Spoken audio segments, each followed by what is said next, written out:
മറ്റൊരു പ്രധാനപ്പെട്ട വാർത്ത ദുബായിലെ ഫ്രീ സോൺ കമ്പനികൾക്ക് ഇനി മുതൽ മെയിൻലാൻഡിൽ കൂടി പ്രവർത്തിക്കാൻ ലൈസൻസ് ലഭിക്കുമെന്നുള്ളതാണ്.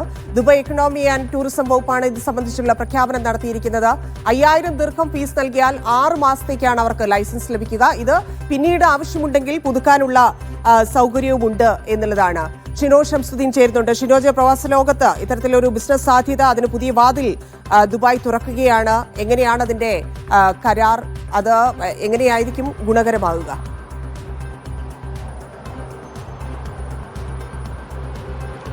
ധന്യ, സാധാരണ ഫ്രീ സോൺ കമ്പനികൾക്ക് ഒരു പ്രത്യേക മേഖലയിൽ മാത്രമാണ് പ്രവർത്തിക്കാൻ സ്വാതന്ത്ര്യമുണ്ടാവുക. പുതിയ തീരുമാനമനുസരിച്ച് ഈ ഫ്രീ സോണ് പുറത്തുകൂടി ഈ കമ്പനികൾക്ക് പ്രവർത്തിക്കാൻ അവസരം ലഭിക്കുകയാണ്.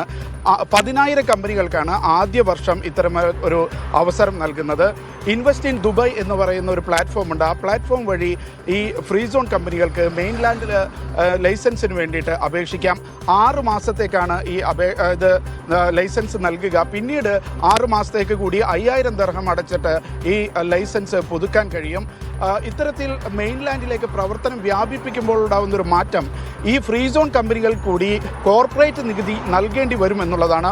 9% UAE കോർപ്പറേറ്റ് നികുതി. ആ നികുതി ഈ പ്രവർത്തന കാലയളവിൽ ഈ കമ്പനിയിൽ നിന്ന് ഈടാക്കുമെന്നുള്ളതാണ് ഒരു മാറ്റം. അതേപോലെ തന്നെ നിലവിലുള്ള ജീവനക്കാരെ ഉപയോഗിച്ച് വേണം മെയിൻലാൻഡിൽ ഈ ഫ്രീ സോൺ കമ്പനികൾ പ്രവർത്തിക്കുക.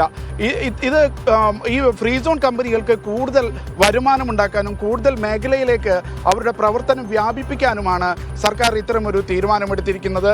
ദുബായ് എക്കണോമി ആൻഡ് ടൂറിസമാണ് ഇത് സംബന്ധിച്ച പ്രഖ്യാപനം നടത്തിയത്. ഇൻവെസ്റ്റ് ഇൻ ദുബായ് എന്ന ആ പ്ലാറ്റ്ഫോം വഴി ഫ്രീ സോൺ കമ്പനികൾക്ക് ഇനി മുതൽ മെയിൻലാൻഡിൽ പ്രവർത്തിക്കാനുള്ള അപേക്ഷ നൽകാം. ധന്യ.